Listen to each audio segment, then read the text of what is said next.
이거 불 누가 꺼놨어? 이거 꺼놓는 거 하지 말라 그랬지, 얘들아. 아니, 알아. 오늘 이 쌤이 이거 하기로 약속한 날인 건 아는데, 너무, 이거 내 말이 이거 너무 본격적으로 이렇게 하면 안 된다는 거야. 원장쌤 보면 혼내. 원장쌤도 웃긴다. 문쌤 이번에 이거 얘기했던 거 있으면 잘 나왔던데? 이러다가 또 하면은 자기 기분 안 좋고 이러면은 문쌤 너무 그런 것만 하는 거 아니야? 이렇게 얘기한다고. 너무 이렇게 본격적으로 하면 안 된다고. 약간 은은하게 해야 되는데. 쌤도 지나가는 쌤들이나 저 성철쌤이나 다 맨날 얘기하면은 공포라디오 잘 보고 있어요 쌤 이런 얘기를 많이 해. 나도 이거 좀 자주 하려고 노력하는 편이야. 근데 본업이 있잖아 어디까지나. 나 한국지리 강사잖아. 그러니까 자주 오고 막 그러진 못하는데 사실 이것도 좀 소재가 있고 주제가 있어야 이걸 할 수 있는 건데 그게 항상 있진 않으니까. 어쨌든 오늘 쌤이 이렇게 준비한 이야기는 어떻게 보면은 여태까지 했던 얘기들 중에 우리 일상이랑 제일 가까운 이야기야. 룸메이트와 관련된 괴담 그리고 실제 사건들을 좀 준비해봤어. 얘들아 너네 룸메이트란 말 알지? 룸메. 같이 사는 동거인, 룸을 나눠 쓰는 룸메이트. 근데 이제 연인이거나 가족이거나 이런 관계가 있는 게 아니라 정말 공간만 같이 쉐어하는 사람을 룸메이트나 룸메라고 하잖아. 근데 이게 사실 룸메가 주는 공포감이 있다. 왜? 바로 내 옆에서 밥도 같이 먹고 잠도 같이 사는 사이지만 한편으로는 아예 모르는 사람이잖아. 이 방을 같이 지내기 전까지는 전혀 모르는 사람이었다고. 우리가 보통 그런 사람들을 룸메라고 하니까. 그래서 룸메이트에 대한 괴담도 굉장히 많고 실제로 같이 살다가 벌어지는 실화 사건들도 꽤 많아. 오늘은 인터넷에서 떠도는 괴담부터 시작을 해서 실제로 넷플릭스 다큐로 다뤄진 사건들까지 다양하게 이야기를 한번 해보려고 해. 첫 번째는 기숙사 괴담이야.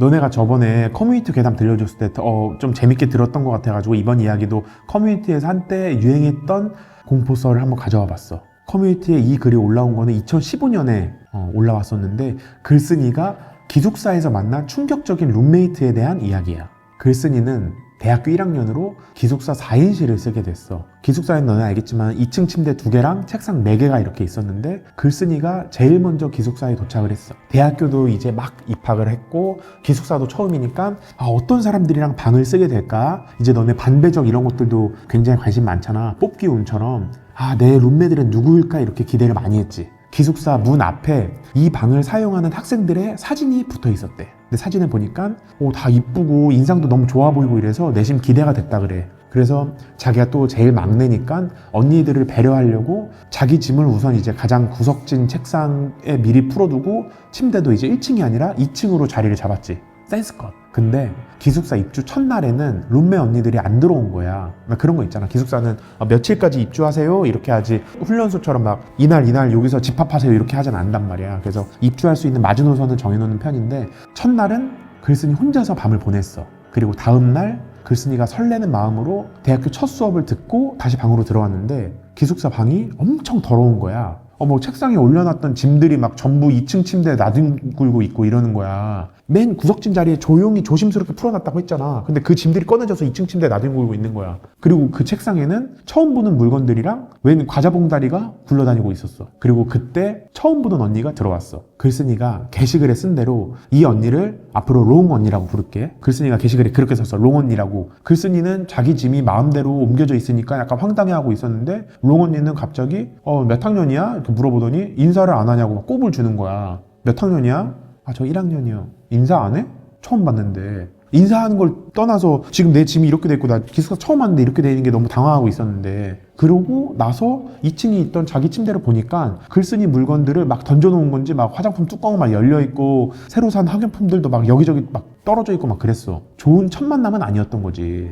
그날 밤 글쓴이가 잠을 자려고 하는데 롱 언니가 보통 까다로운 게 아니야. 나는 불을 끄면 잠을 못 잔다고 불을 끄지 말래. 글쓴이는 조명이랑 가까운 2층인데 불을 끄지 못하게 하는 거야. 게다가 또 밤 늦게까지 부시럭대면서 막 과자를 계속 먹어. 글쓴이가 뒤척이다가 일어나서 화장실을 갔는데 화장실에서 나오면서 롱언니 쪽을 쓱 봐. 글쓴이가 2층 침대고 롱언니가 그 2층 침대 바로 1층 침대였거든. 글쓴이 침대에 이불이 살짝 삐져나와 있었는데 거기에 아무렇지도 않게 손을 닦다가 걸린 거지. 그래서 글쓴이가 화가 나서 그걸 왜 제 이불에 닦냐고 이렇게 막 따졌는데 롱언니는 내가 언제 그랬어? 이러면서 증거 있어? 이러면서 대무는 거지. 글쓴이는 화가 났지만 시간도 늦고 해서 화를 삭히고 그냥 넘어갔어. 그리고 다음날 나머지 룸메이트 2명이 들어온 거야. 유일한 3학년 언니랑 다른 2학년 언니였어. 그러니까 3학년 언니를 방장 언니라고 하고 다른 2학년 언니를 공주 언니라고 할게. 새로 만난 룸메이트들한테 인사를 하니까 다들 너무 기분 좋게 받아주는 거야. 얼마나 기뻐. 자기는 롱 언니랑 둘이서 하루에 지옥 같은 밤을 보냈는데 그 다음날 인상도 너무 좋아 보이는 방장 언니랑 공주 언니가 와서 인사하니까 잘 받아줬어. 그래서 다행히 괜찮은 언니가 배정을 받았구나 하면서 기뻐했던 거지. 처음에 들어왔던 롱 언니가 너무 짜증나고 너무 불쾌하긴 했지만 그래도 4명 중에 2명이 괜찮은 사람이니까 다행이다라고 생각을 했어. 근데 며칠 지나지 않아서 첫 번째 사건이 터져. 그날 아침은 그 방장 언니가 조금 일찍 1교시 수업을 가고 롱 언니, 글쓴이 2학년인 공주 언니가 방에 있었어. 공주 언니는 별명 그대로 꾸미는 걸 좀 좋아해서 옷장에 예쁜 옷들도 되게 많고 액세서리랑 화장품 같은 것도 많았거든. 그래서인지 남이 자기 물건을 만지는 건 별로 안 좋아했어. 다 그럴 수 있지. 조금 깔끔한 성격이라고 볼 수 있는 거지. 아무튼 그날 기숙사에서 간식을 나눠주겠다고 받으러 오라고 해서 간식을 받으러 가는데 롱 언니가 자기 햇빛 알러지 있다면서 공주 언니랑 글쓴이한테 대신 받아오라고 이렇게 부탁을 하는 거야. 얼토당토 않는 소리지. 근데 일단 같이 지낸 지 얼마 되지도 않았고 일단 알겠다고 하고 둘이 나왔어. 원래 롱 언니가 약간 좀 그런 스타일이었거든. 온갖 핑계를 대가면서 이런저런 부탁도 많이 하고 막 치킨 하나를 먹으려고 해도 닭다리를 다 먹으려고 하고 그런 스타일이었대. 약간 이기적이고 꼴불견인 거지. 근데 똥이 무서워서 피하냐 더러워서 피하지. 싸우면 나만 피곤해진다 하면서 글쓴이가 그냥 당해주고 있었던 거야. 어쨌든 공주 언니랑 글쓴이가 롱 언니를 대신해서 간식을 받고 나서 다시 방으로 돌아왔는데 마침 롱 언니는 화장을 하고 뭐 외출 준비를 다 마친 상황이었대. 그러고 글쓴이랑 공주 언니도 마저 수업 갈 준비를 하려고 하는데 공주 언니가 갑자기 소리를 지르는 거야. 보니까 공주 언니 옷장에 있던 옷 중 하나가 여기저기 막 화장품이 묻어있고 심지어는 겨드랑이 부분이 찢겨져 있었어. 그 옷이 흰색이라서 얼룩이 되게 잘 보이는 옷이었거든? 뭔가 정황상 롱 언니의 짓인 거야. 근데 또 그렇다는 증거는 없어. 그래서 공주 언니는 엄청 화가 났지만 일단 수업을 가야 되니까 둘은 나왔어. 글쓴이가 수업을 마치고 기숙사 방으로 들어가니까 역시나 둘은 싸우고 있었어. 공주 언니는 롱 언니한테 이거 물어내라고 화를 내고 있었고 롱 언니는 증거 있냐? 너 지금 왜 엄한 사람 자꾸 생뚱맞는 소리 하냐? 적반하장으로 받아치고 있었던 거야. 그래서 공주 언니는 나 도저히 여기 못 살겠다 하면서 방을 바꾸려고 했어. 하지만 학교 입장에서는 기숙사 방 교체가 막 쉽진 않아. 정당한 사유도 있어야 되고 때마침 빈 방도 있어야 되고 방 교체를 원하는 또 다른 누군가가 있어서 맞교환 트레이드가 되거나 이렇게 좀 아다리가 맞아야 교체가 되지. 내가 불편해요. 그럼 저는 여기 좋아요. 아니야 둘이 바꿔 이럴 수는 없는 거잖아. 공주 언니도 이러저러한 이유로 방을 교체하지 못하고 굉장히 불편한 동거가 이어지게 돼. 어느 정도냐면 공기 자체가 불편한 느낌이야. 글쓴이가 막내기도 하고 처음 대학생을 하는 거니까 참다가 제일 나이가 많은 방장 언니한테 이 모든 이야기를 털어놨고 방장 언니는 그럼 내가 롱 언니를 잘 타일러 보겠다고 했어. 글쓴이도 그날은 제발 언니들이 해결하리라 생각을 하면서 외박하겠습니다 이렇게 신청을 하는 외박계를 쓰고 친구네 집에서 하루 자고 왔대. 내가 없는 동안 둘이 잘 얘기를 했으면 좋겠다라는 생각을 하면서. 그리고 다음날 다시 기숙사 방으로 돌아갔는데 방에 들어갔을 땐 드디어 롱 언니랑 방장 언니가 이야기를 나누고 있었어. 근데 이야기를 듣자 하니 글쓴이가 듣기에 또 처음 듣는 이야기인 거야. 알고 보니까 방장 언니도 롱 언니한테 당한 게 있었던 거지. 방장 언니가 외출했다 돌아오니까 화장품 가방이 열려 있었고 방장 언니가 쓰는 향수도 망가져 있었대. 방장 언니가 쓰는 향수가 약간 좀 특이한 향이기도 하고 뿌리는 입구도 다른 제품들이랑 좀 달랐거든. 근데 그걸 모르고 뭔가 힘으로 이렇게 억지로 하려고 했던 건지 뿌리는 부분이 아예 부러져 있었다는 거야. 하지만 방장 언니가 이렇게 들이밀어도 롱 언니는 또 증거 있어? 증거 있냐고 하면서 발뺌하면서 오히려 적반하장으로 화를 또 냈대. 결국은 방장 언니도 두 손 두 발 다 들게 된 거야. 그리고 얼마 안 돼서 방에 들어갔는데 웬 향수 냄새가 코를 찌르더래. 그냥 디퓨저 같은 데서 이렇게 나오는 수준으로 올라오는 게 아니라 머리가 지끈거릴 정도로 센 냄새였어. 그런데 냄새를 맡아보니까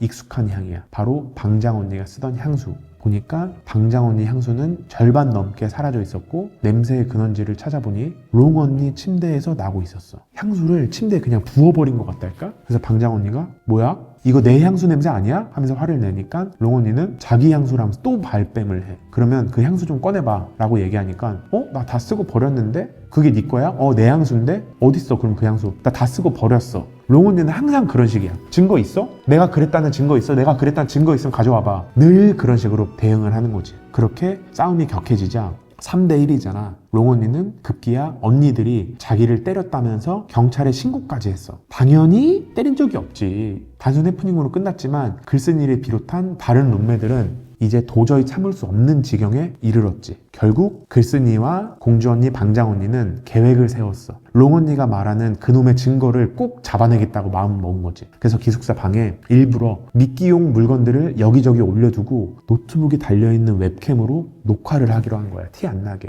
그날 이들은 일부러 하루 종일 기숙사에 들어가지 않다가 통금 직전에 들어왔어. 그리고 다음날 롱 언니가 방에 없을 때 셋이 모여서 녹화된 영상을 봤어. 웹캠에서 녹화된 롱 언니의 행동들은 정말 충격적이었고 여기서부터는 비위가 상할 수도 있으니까 좀 주의해서 들어줬으면 좋겠어. 원래 공주 언니가 몸이 안 좋아서 매일 먹는 홍삼 절편이 있었거든? 근데 롱 언니는 자연스럽게 그 통을 열어서 홍삼 절편을 하나 먹어. 그리고 코를 파. 그리고 그 통에 넣고 이리저리 휘저. 그리고 그 손을 또 공주 언니 이불에 닫고 미친 듯이 웃더래. 그 다음에는 글쓴이 막내 옷을 열고 하나씩 꺼내서 쓰레기통에 넣었다가 다시 옷장에 걸어놔. 여기서 끝이 아니야. 갑자기 롱 언니가 옷을 다 벗어. 그러더니 나체 상태로 글쓴이 침대에 누워서 이리저리 몸을 비비기 시작해. 머리카락을 일부러 헝클어뜨리면서 그 다음에는 벌떡 일어나서 책상 위에 있던 물건들을 들더니 자기 머리,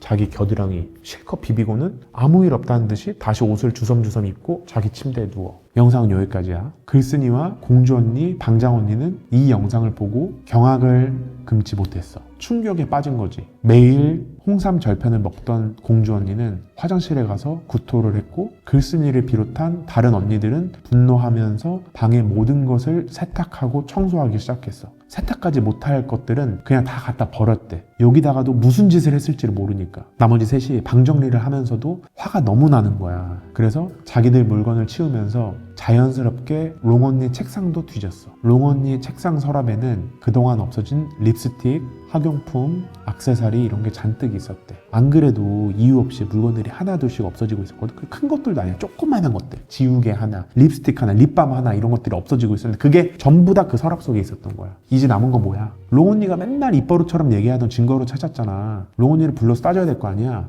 이제는 롱 언니 짓이라는 증거가 생긴 거니까. 근데 있지, 롱 언니는 그날 이후 며칠 동안 기숙사에 들어오지 않았어. 그렇게 3일째 되던 날 기숙사 방문이 벌컥 열리더니 누가 서 있어? 롱 언니가 서 있는 거야. 드디어 롱 언니가 돌아온 거지. 세 사람은 드디어 올 게 맞다. 따져야 할 게 너무 많잖아. 가서 바로 화를 내고 소리를 지르고 싶지. 근데 롱 언니도 뭔가 분위기가 쎄한 거를 읽은 건지 방에 안 들어오고 문 밖에서 우두커니 서서 공주 언니를 째려보더래. 한참이나 공주 언니를 째려보던 롱 언니는 공주 언니한테 달려들어 때리기 시작했어. 롱 언니 힘이 얼마나 센지 글쓴이랑 방장 언니 둘이 붙어서 뜯어 말렸는데도 쉽지가 않더래. 그 과정에서 글쓴이, 방장 언니도 롱 언니한테 맞아서 다치고 공주 언니는 더 크게 다치고 롱 언니는 뭐라 했는지 알아? 막 고래고래 소리를 지르면서 왜 착한 나를 괴롭혀? 왜 가만히 있는 나를 괴롭혀?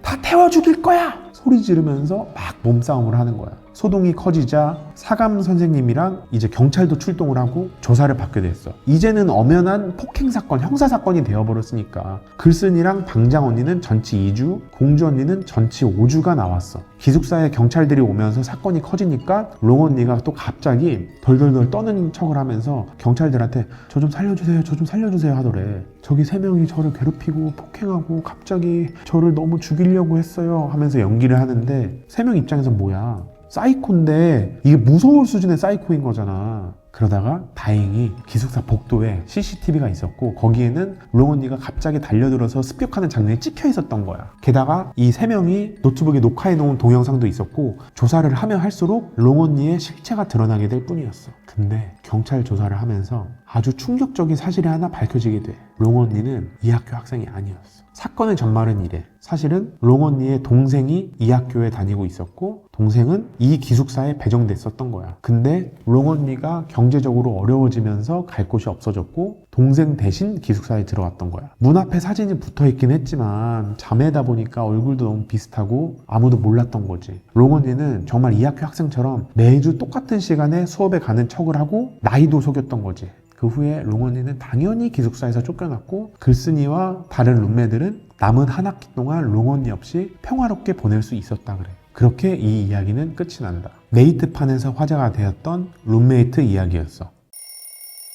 두 번째 이야기는 넷플릭스 다큐멘터리로 소개된 실화야. 미국 유타주 솔트레이크 시티에 살고 있던 레이첼이라는 여성이 있었어. 레이첼은 당시 남편과 이혼하고 약간의 이제 좀 우울한 시기를 보내고 있었는데, 그러다가 제인이라는 또래 친구를 만나게 됐어. 제인이는 조용한 편이었지만 힘든 시기를 겪고 있던 레이첼에게는 큰 버팀목이 되어주었지. 그런 친구들 있잖아, 비가 오면은 그냥 같이 맞아주고 있는, 옆에서. 레이첼이 원래 좀 활발하고 외향적인 편이었거든. 근데 이혼하고 다시 부모님 집으로 돌아오면서 좀 답답한 거야. 반면에 제인이는 이미 독립해서 살고 있었는데 최근에 괴한이 집에 침입하는 사건이 있어서 혼자 사는 게 좀 무서웠어. 그러다가 둘은 좋은 아이디어를 하나 떠올려. 바로 동거를 하는 거지. 그렇게 레이첼이 제인이네 집에 들어가서 살게 됐어. 레이첼은 혼자 살아본 경험이 없어서 공과금이나 집 수리하는 거 이런 걸 잘 몰랐거든. 미국은 워낙 집 수리를 많이 하잖아. 제인이는 그런 걸 하나하나 가르쳐주고, 레이첼은 클럽이나 파티에 제인이와 함께 나가면서 제인이가 다른 친구들과 사귈 수 있도록 좀 도와줬지. 둘은 그렇게 서로가 좀 부족한 점을 챙겨주면서 사이좋게 지내고 있었어. 그러다 1996년 둘이 같이 산 지 1년도 안 됐을 때 레이첼에게 남자친구가 생겨. 근데 그때부터 제인이가 뭔가 좀 이상해지기 시작했어. 레이첼의 남자친구에 대해 험담을 한다던가, 레이첼이 남자친구랑 집에서 데이트를 하면 소리 지르면서 막 화를 낸다던가 다소 좀 공격적인 모습을 보이기 시작하는 거야. 물론 룸메이트 입장에서는 내 룸메이트가 집에 남자친구를 데려오는 게 별로일 수 있어. 네 남친이지 내 남친은 아니잖아, 왜 내 공간을 침범해, 일 수도 있는 거지. 근데 레이첼이 보기에 제인이가 화를 내는 게 좀 과했다는 거야. 근데 사실 그전에도 클럽을 같이 가자 이렇게 하거나 하면은 사람들이 좀 다가올 거 아니야. 근데 그럴 때마다 제인이는 과하게 견제하고 막 그랬대. 그런 거 있지. 아, 저희 진지한 대화 중이에요, 이렇게 말하는 사람들 있잖아. 그래서 한 번은 레이첼이 제인이한테 진지하게 물어봤어. 혹시 너 나한테 친구 이상의 감정을 가지고 있는 거야? 그랬더니 제인이는 결코 아니라고 딱 잡아떼면서 얘기를 했어. 그런 감정이 아니라 너를 친구로서 아끼고 사랑하는 마음에서 걱정돼서 그러는 거다 라고 했지. 근데 이거 어디서 많이 보지 않았어? 가스라이팅이 이런 식으로 시작을 해. 너를 위한 거야, 나를 위한 게 아니야, 너를 위한 거야, 이런 식으로 가스라이팅이 시작되거든. 사실은 안 그래도 레이첼이 제인이네 집에 들어와서 사는 거였잖아. 이 동거의 시작은 제인이가 자기의 집으로 레이첼을 들이면서부터 시작된 거니까 레이첼 입장에서는 어쨌든 얹혀 사는 기분도 들고 제인이한테 고마운 마음이 꽤 있었어. 그건 사실이야. 그래서 레이첼은 내가 오해했다, 제인이 너의 진심을 다시 믿고 너가 불편해하는 외부 활동도 좀 줄이고 다른 친구도 좀 덜 만날게, 룸메이트인 너를 존중하면서 너와의 관계를 좀 집중하는 삶을 살았대. 그렇게 둘이 동거한 지 14년이나 흘렀어. 2010년 구급대원으로 일하던 레이첼이 부상으로 허리를 다치게 돼. 그리고 그즈음에 레이첼이 임신했다라는 사실도 알게 됐지. 레이첼은 친부 없이 싱글맘으로 아이를 낳아 키우기로 했어. 근데 허리도 다치고 임신까지 했으니 레이첼은 한동안 일을 쉴 수밖에 없었고 제인이한테 경제적으로 좀 의존하게 됐어. 2010년 그해 레이첼의 아들 라이더가 태어났어. 근데 라이더는 자폐 스펙트럼 장애가 있었어. 레이첼과 제인이는 함께 라이더를 지극정성으로 키웠고 레이첼은 제인이를 아들의 후견인으로 지정을 했지. 10년 넘게 같이 살았으니까 레이첼 입장에서는 제인이가 가족이나 다름이 없었던 거야. 그런데 레이첼이 아들을 낳고 나서 허리가 더 안 좋아져서 또 수술을 한번 받게 됐어. 허리 다친 후유증으로 통증이 너무 심했던 레이첼은 진통제 없이 지낼 수가 없었고 대부분의 시간을 침대에 누워서 보내야 했어. 제인이는 그런 레이첼을 대신해서 라이더를 자기 아들처럼 돌보면서 엄마 역할을 해줬고 동시에 레이첼의 간병까지 해줬어. 레이첼 입장에서는 제인이가 정말 고마운 친구였겠지. 아들에겐 부모가 되어주고 나에겐 친구가 되어주고 간병인이 되어주고 정말 고마운 친구라고 생각을 했대. 그렇게 8년의 시간이 또 흐르고 2018년 어느 날 레이첼은 한 통의 우편물을 받아. 바로 법원에서 날아온 서류였어. 내용은 아들 라이더와 친모인 레이첼이 함께 있는 게 위험하다는 신고가 들어왔다는 거야. 누구에게서 왔을까? 제인이. 그래서 라이더에 대한 양육권 소송이 진행될 예정이고 보호 명령에 따라 레이첼은 그 집에서 나와야 한다는 내용의 서류였어. 레이첼은 이미 허리 수술을 여러 번 한 상태였고 이때도 수술한 지 얼마 안 됐을 때라서 거동이 불편한 상태였거든. 하지만 법원의 명령이 나오면 어떡해? 따라야 돼. 그렇게 레이첼은 영문도 모른 채 법원의 명령에 따라 아들을 제인이 집에 두고 혼자 불편한 몸으로 호텔로 쫓겨나게 돼. 레이첼은 호텔에서 임시로 지내면서 아동보호국의 조사를 받았어. 레이첼은 억울하니까 물어봤겠지. 도대체 친모인 내가 왜 아들과 같이 있으면 안 되냐고 따져 물었던 거야. 그러자 아동보호국의 담당자의 입에서 충격적인 이야기들이 나와. 제인이는 레이첼이 진통제에 중독돼서 아들을 제대로 돌볼 수가 없다라고 주장을 했대. 제인이가. 하지만 레이첼 입장에서는 저는 수술로 인한 고통 때문에 진통제를 복용하지 않으면 일상생활을 할 수가 없어요. 그리고 저는 예전에 구급대원이었기 때문에 진통제를 복용할 때도 용량과 시간을 꼼꼼히 체크하면서 복용을 해요 라고 얘기를 했어. 제인이의 주장과는 전혀 달랐지. 레이첼 입장에서는 제인이가 자기를 허위로 고발한 거잖아. 서류와 진술들을 검토한 결과 다행히 아동보호국에서도 문제가 없다라고 판단을 해서 레이첼은 열흘 만에 아들과 다시 상봉할 수 있게 됐어. 하지만 제인이의 집으로 다시 돌아가진 않았지. 너무 배신감이 크잖아. 자칫 잘못하면 라이더를 평생 못 볼 뻔했어. 허리가 아픈 몸으로 집에서도 쫓겨나고 아들과 함께 보호소에서 지내게 됐어. 가족 보호소에서. 그런데 라이더가 자폐 스펙트럼 장애가 있다 보니 그곳에서 다른 아이들과 어울리는 게 어려웠어. 그래서 이제 라이더는 매일 제인이 이모를 찾았어. 너무나도 달라진 환경이잖아. 처음 보는 사람들하고 가족 보호소에서 지내야 되고 너무 무서웠던 거지. 라이더는 사정을 모르잖아. 어릴 때부터 애지중지하던 이모가 안 보이니까 라이더는 그냥 순수하게 제인이 이모가 보고 싶었던 거지. 그렇게 한 달이 지났을 때 제인이가 레이첼한테 다시 연락을 했어. 레이첼에게 진심으로 사과를 하면서 내가 그때 제정신이 아니었던 것 같다. 정말 미안하다. 내가 정말 진심으로 사과하겠다.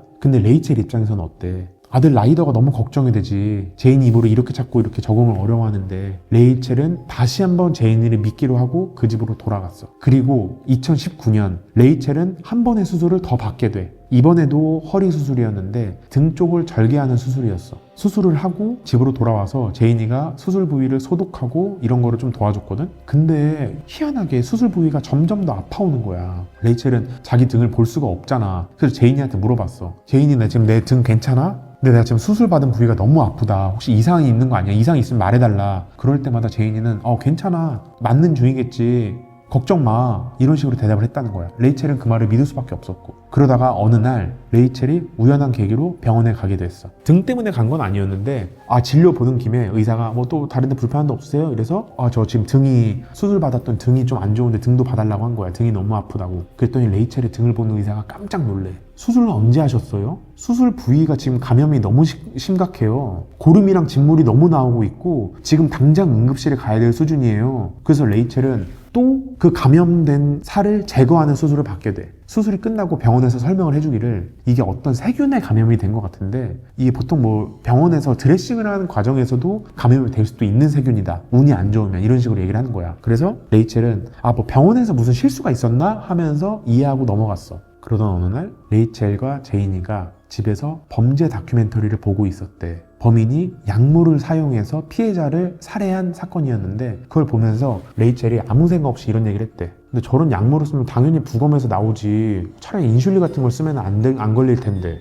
그랬더니 제인이가 그게 무슨 말이야? 레이첼이 전직 구급대원이라 했잖아. 그래서 어느 정도 의학적 지식이 있었던 거지. 인슐린은 췌장에서 분비되는 호르몬으로 혈당을 낮추는 역할을 하는데 당뇨 환자들이 혈당이 제대로 조절되지 않을 때 인슐린을 복용을 하는 거고 하지만 일반인이 인슐린을 과하게 복용을 해서 혈당이 급격하게 저하가 되면 사망에 이를 수 있다. 뭐 이런 얘기를 이제 레이첼이 아무 생각 없이 그냥 제인이한테 해준 거지. 그러니까 이렇게 들으니까 약간 대화가 이상하게 느껴질 수 있는데 둘은 원래 범죄 다큐를 많이 보고 너희들처럼 이런 공포 라디오 같은 걸 좋아하던 사람이었대. 레이첼은 그냥 범인이 살해하는 과정에서 약을 쓴 거 보고서 에이 저런 거 쓰면 부검에서 다 걸리지 인슐린 쓰지 그냥 이런 식으로 이제 일상적인 대화를 한 거야. 그러던 얼마 뒤에 레이첼은 또 병원 신세를 지게 됐어. 제인이가 준 약을 먹고 잠에 들었는데 밤사이에 혈당이 급격하게 떨어진 거야. 그래서 응급실에 실려간 거고 레이첼은 당뇨가 전혀 없었거든. 레이첼도 없고 레이첼의 가족도 없고 레이첼은 주변에 당뇨 관련된 질환을 갖고 있는 사람이 아무도 없어.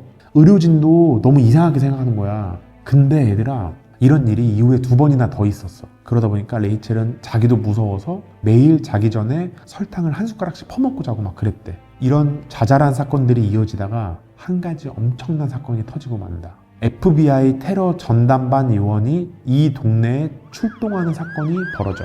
평화롭던 어느 날 신고가 들어왔다. 누군가 다크웹에서 벌사라는 이제 위험한 세균을 구매하려고 한다는 내용이었어. 다크웹 알지? 세상에 존재하면 안 되는 것들.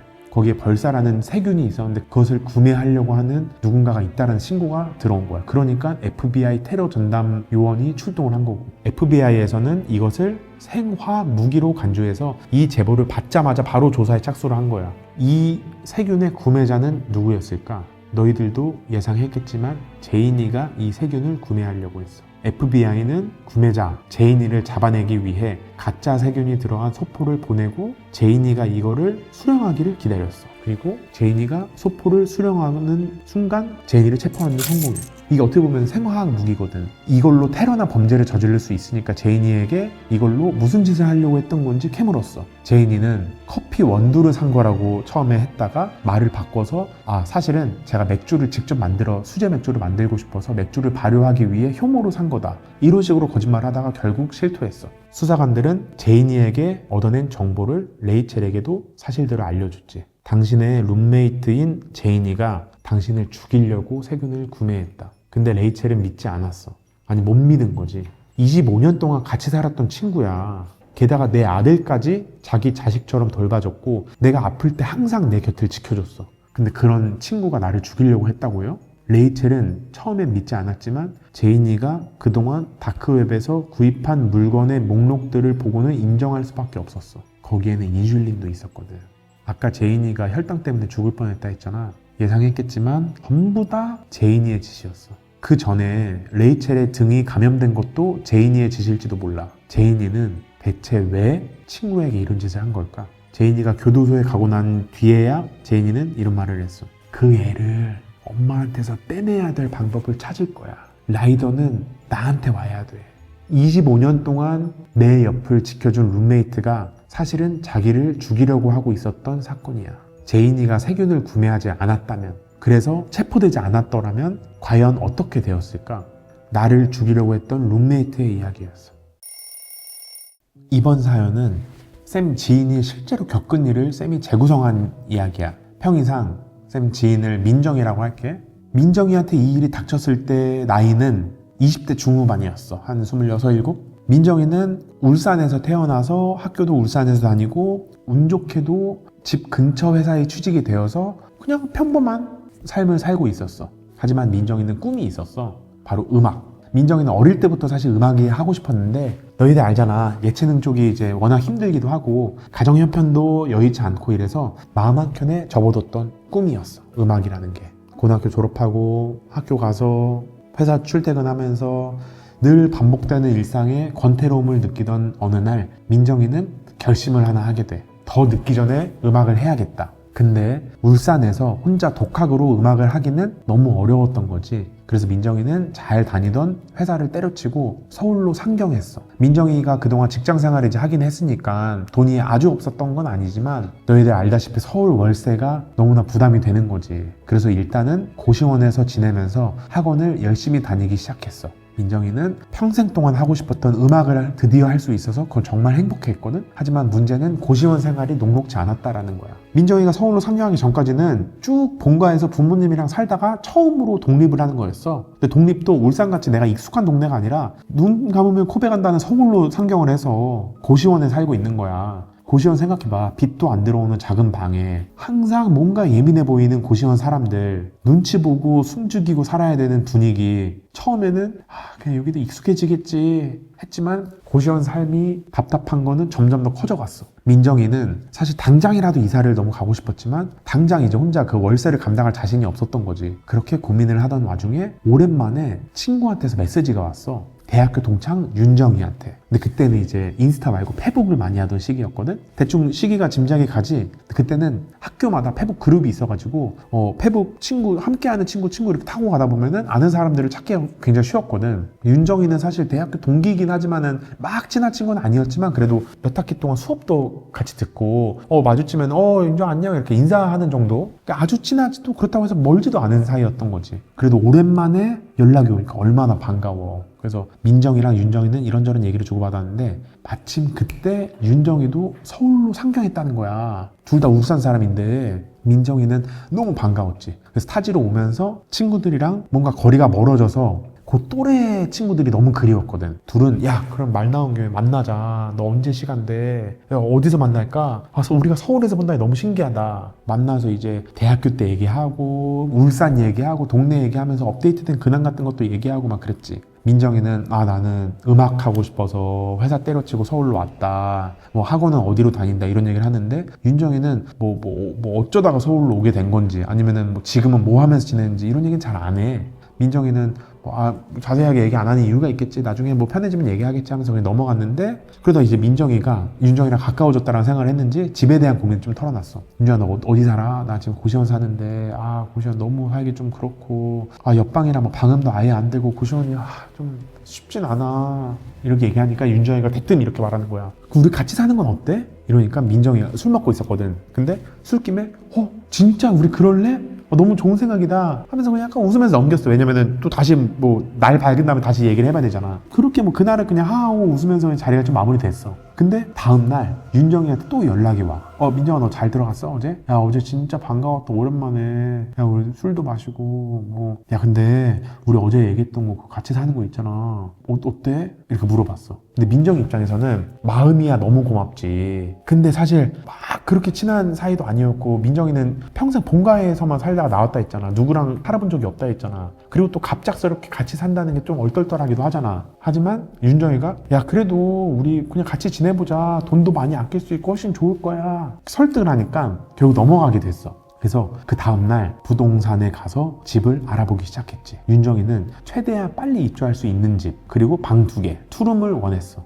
민정이 입장에서는 뭐 투룸이면은 뭐 각자 방이 있으면 프라이버시도 좀 지킬 수 있으니까 뭐 이해는 가는데 윤정이는 왜 이렇게 서두르지? 이런 생각이 들어서 약간 좀 부담스럽기도 했대. 민정이 입장에서는 근데 못해도 2년은 살 텐데 우리가 2년을 지내야 되는데 이렇게 갑자기 좀 급하게 이렇게 하는 거 아닌가라는 생각이 계속 들었던 거야. 아무튼 그렇게 순식간에 집을 구해서 둘은 그 얘기가 나온 지 일주일 만에 동거를 시작하게 돼. 너무나 얼렁뚱땅 진행된 동거였지만 그래도 급하게 구한 집 치고는 괜찮았어. 민정이 입장에서는 심지어 고시원에서 자취방으로 간 거잖아. 너무 땡큐지. 윤정이는 딱 하나 부탁을 했어. 민정아 나 우리 같이 지내는 동안 딱 하나만 부탁할게. 너 혹시 내 방에 들어올 때 꼭 노크를 해줄 수 있어? 그러니까 민정이는 야 그건 당연하지. 그건 정말 기본 매너지. 민정이는 전혀 신경 안 썼어. 근데 민정이는 이사를 하고 난 후에도 똑같이 이제 음악하러 학원을 다니고 알바 가고 남는 시간에는 이제 연습하고 하느라 생각보다 집에 있는 시간이 많지 않았어. 오전에 나가서 밤 늦게 들어오고 하는 거지.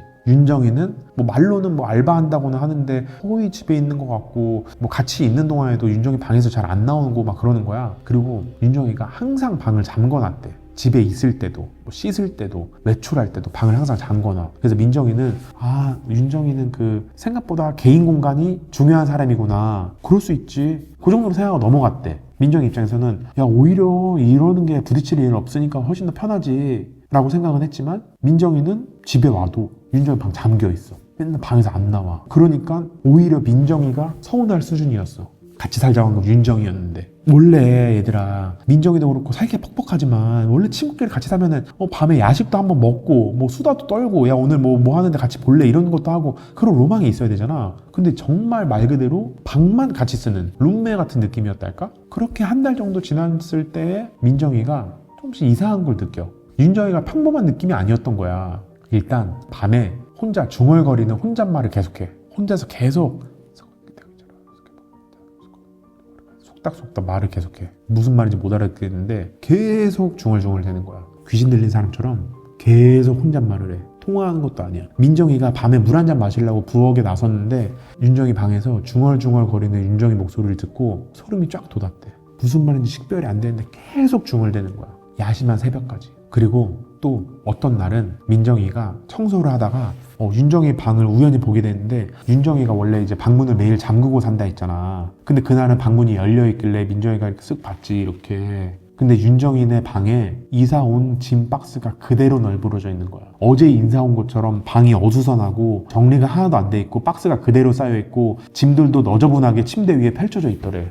그리고 결정적으로 다른 대학교 친구가 민정이한테 말해주길 윤정이 얘가 뭔가 신기가 있다 해야 되나? 뭔가 귀신 본다는 소문도 있고 하여간 좀 그렇게 좀 유별난 애라서 조심하라고 이렇게 말을 해준 거야. 민정이가 이제 그 얘기까지 듣고 나니까 윤정이가 보통 신경 쓰이는 게 아니었어. 윤정이가 혼잣말을 계속 한다는 거 말고도 또 특이한 게 엄청 많이 먹는 날이 있어. 혼자서 막 3인분? 막 이렇게 먹는 날이 있다라는 거야. 민정이가 어느 날 이제 퇴근하고 딱 왔어. 밤에 돌아왔는데 얘가 먹은 흔적이 이제 집에 보일 거 아니야. 예를 들면 빈 피자 박스나 뭐 치킨 2마리 뭐 이런 뼈가 이렇게 놓여져 있고 그 옆에 중식 시켜 먹은 흔적도 있고. 그래서 윤정이한테 윤정아 너 혹시 이거 너 혼자 다 먹은 거야? 이러니까 친구가 놀러 왔어가지고. 근데 민정이는 직감적으로 아는 거지. 얘 누구 데려온 거 아니야. 얘가 누구를 방에 들일 거를 본 적도 없을 뿐더러 얘 친구 없는 거 뻔히 아는데 얘 하루 생활이 어떤지 내가 뻔히 아는데. 민정이는 이제 슬슬 윤정이가 무서워졌어. 근데 윤정이가 그래도 다행인 건 둘이 있을 땐 착한 편이야. 자기한테도 되게 잘해주고 귀찮게도 안 하고. 그 민정이도 그냥 그래 뭐 얘가 피해를 주는 건 아니지, 참고 지내보자 라고 생각을 했어. 근데 어느 날 원래 이제 그 민정이가 빨래를 하려고 했는데 세탁기에 윤정이 빨래가 들어가 있더래. 그래서 원래는 이제 서로의 물건은 전혀 손을 대지 않기로 약속을 했어가지고 가만히 둘 텐데 그날따라 민정이도 빨리 이거 빨래를 해야 되겠는 거야. 그래서 세탁기를 열어서 윤정이 빨래를 막 꺼내서 바구니에 옮겨 담고 있었어. 그러면서 이제 투닥투닥 소리가 날 거 아니야. 근데 윤정이가 그 소리를 들은 건지 갑자기 저 멀리서 굳게 잠겨져 있던 윤정이 문이 팍 열리더니 우다다다다 뛰어오면서 만지지 마! 소리를 질렀다는 거야. 민정이가 너무 놀라서 알았어 이러면서 세탁기에서 멀어지는데 윤정이 눈이 처음 보는 눈빛인 거야. 진짜 말 그대로 눈에 핏발이 선 상태로 민정이를 노려보더래. 그러면서 너 다시는 내 물건에 함부로 손대지 마 이러면서 막 소리 질러. 손대지 마, 남의 물건에 손대지 마. 악을 쓰는 거야. 민정이는 너무 놀래서 그대로 미안하다고 하고 방으로 들어갔어. 근데 윤정이 그 악 지르는 소리가 그 표정이랑 해서 잊혀지지 않는 거야. 자기는 살기를 처음 느껴봤대. 그 일이 있고 나서 정말 불편한 일상을 보내게 됐겠지? 화해를 하고 싶은데 윤정이가 화가 안 풀렸는지 아예 대놓고 민정이를 무시하기도 하고 막 이랬대. 그럼 어떻겠어. 스트레스 많이 받아서 잠도 못 자. 며칠 동안 잠도 제대로 못 자고 계속 뭔가 골골대. 컨디션이 안 좋아진 거지. 민정이가 알바하던 식당 사장님도 민정이 얼굴 보고는 야 민정아 너 쓰러지겠다. 너 얼른 빨리 집 가서 쉬어. 너 오늘 빨리 퇴근해 지금. 그렇게 말을 할 정도였어. 그래서 그날은 민정이가 평소 퇴근하는 시간보다 2시간 정도 일찍 퇴근을 하게 됐대. 스트레스가 좀 심하긴 했지만 그래도 일찍 집에 왔으니까 오늘 좀 편하게 자야겠다, 편하게 쉬어야겠다 하고 민정이가 도어락을 치고 현관문을 열었는데 집안 공기가 뭔가 이상해. 일단 윤정이 신발이 없어. 그러면 윤정이가 어디 외출한 건가 싶잖아. 그래서 아직 윤정이 집에 안 왔나? 하고서 민정이가 집으로 들어서는데 느낌이 이상해. 화장실에 수증기가 가득한 거야. 뜨거운 물로 계속 물을 틀어놓은 것처럼. 누군가 방금 따뜻한 물로 씻고 나온 것처럼. 그래서 윤정이가 있었나? 근데 윤정이 신발은 왜 없지? 하고 윤정이를 불러봤어. 윤정이를 불러보는데 집안이 고요해. 아무도 없는 거, 인기척이 안 들리는 거 있잖아. 그래서 민정이는 이상하다 고개를 갸웃하며 윤정이 방 앞에서 노크를 했어. 근데 방에서 대답은 들려오지 않았어. 근데 원래대로라면 민정이도 그냥 방으로 들어갔을 텐데 민정이도 그날따라 참지 못하고 윤정이 방문을 열어본 거야. 원래라면 윤정이의 방문이 잠겨 있었어야 되는데 끼익 하고 열리더래. 방 안에는 매트리스, 행거, 화장대, 그리고 저번부터 신경 쓰였던 그 파란색 이사박스, 알지? 그 플라스틱 이사박스 있잖아, 큰 거. 그래서 민정이는 방에 들어온 김에 그 이사박스를 한번 열어봐야겠다 싶었대. 도대체 왜 얘는 나보고 같이 살자고 이렇게 설득까지 해놓고 이사 온 지 몇 달이 지났는데 이 이사박스를 그대로 안 풀고 있는 걸까? 민정이는 천천히 다가가서 그 이사박스를 열어보려고 하는데 그 순간 갑자기 웬 속옷바람에 남자가 튀어나와서 민정이를 밀치고 도망가더래. 민정이는 너무 놀라서 그 자리에 주저앉아. 이게 무슨 일인지 판단도 안 되는 상태에서 민정이는 일단 경찰에 신고를 했어. 경찰에 신고해서 막 횡설수설 이렇게 얘기를 하니까 경찰들이 출동을 했고 빌라의 CCTV랑 집 앞에 주차된 블랙박스 이런 걸 곧바로 수집하기 시작해. 경찰이 오고 조사를 하는 동안 윤정이는 어떤 연락도 받지 않았어. 전화를 해도 안 받고 심지어는 집에 들어오지도 않아. 민정이는 이 내용까지 전부 다 경찰에 이야기를 하고 친구가 지금 집에 안 들어와요. 연락도 안 돼요. 제발 도와주세요. 이런 식으로 전부 얘기를 다 했대. 그렇게 며칠이 지나고 경찰들이 다시 민정이네 집을 찾아왔어. 그리고 몇 가지 확인할 게 있다며 민정이에게 묻더래. 첫 번째 질문은 윤정이랑 그 남자가 언제부터 동거를 했는지 기억이 나세요? 민정이 뭐야? 에? 무슨 소리세요? 윤정이가 그 남자랑 같이 살았다고요? 경찰이 조사를 하고 밝혀진 내용은 충격적이야. 그 속옷바람의 남자는 일단 예상했겠지만 윤정이의 남자친구였어. 윤정이는 민정이와 사는 그 집에 몰래 남자친구를 데려와서 같이 살고 있었던 거야. 이것만으로도 충격적인데 더 큰 반전은 그 남자가 범죄에 연루돼서 경찰이 쫓고 있었던 수배 중인 상태였대. 어떤 범죄인지는 민정이의 요청으로 정확하게 이제 얘기해 줄 수는 없지만 윤정이와 윤정이 남자친구는 경찰을 피해 여기저기 옮겨 다니다가 서울까지 온 상태였어. 둘은 모텔을 전전하면서 살다가 마침 민정이의 페이스북을 보게 된 거지. 그리고 민정이를 만났는데 민정이가 고시원에서 나가고 싶다고 하니까 이때다 싶어서 민정이를 꼬신 거야. 동거하자, 같이 살자. 그리고 그 집을 아지트로 삼을 생각이었던 거야. 그래서 그렇게 이사를 서둘렀던 거지. 그리고 또 계약을 할 때 윤정이가 민정아, 내가 보증금을 좀 더 낼 테니까 너 이름으로 계약을 하면 안 돼? 이렇게 물어봤어. 민정이는 돈 아낄 수 있으니까 굳이 싫다는 이유가 있어? 했는데 그것도 경찰의 눈을 피하기 위함이었어. 유난히 양이 많던 배달 음식, 밤에 혼자 중얼거리는 거, 자기 빨래, 물건 이런 거 못 만지게 하는 거 하나하나 전부 다 퍼즐 조각이 맞춰졌어. 민정이는 한 달 동안이나 모르는 남자랑 그리고 심지어는 범죄를 저지른 사람과 같이 살았다고 생각하니까 너무너무 소름이 끼쳤어. 그때 민정이가 평소보다 집에 일찍 들어가지 않았더라면 계속 그 집에 같이 살았을 수도 있는 거잖아. 민정이는 그 생각만 하면 아직도 무섭고 그 이후로 사람을 잘 믿지 못하게 됐대. 내가 잘 모르는 또 다른 룸메이트에 관한 이야기였어. 됐지 오늘? 자 수업하자 이제. 불 켜 이제. 너네는 공포 이야기 하는 날만 출석률이 100%더라. 야 여기 등록한 애들만 온 거 맞지? 또 모르는 애들 온 거 아니지? 야 너네 우리 반 애들 맞지? 왜 이렇게 많이 온 거 같아 오늘? 몇 명이야 지금? 하나 둘셋넷 일곱 여덟 여 야 8명 아니야 우리 반 애들? 야 얘 다 우리 반 애들 맞지? 손 들어봐.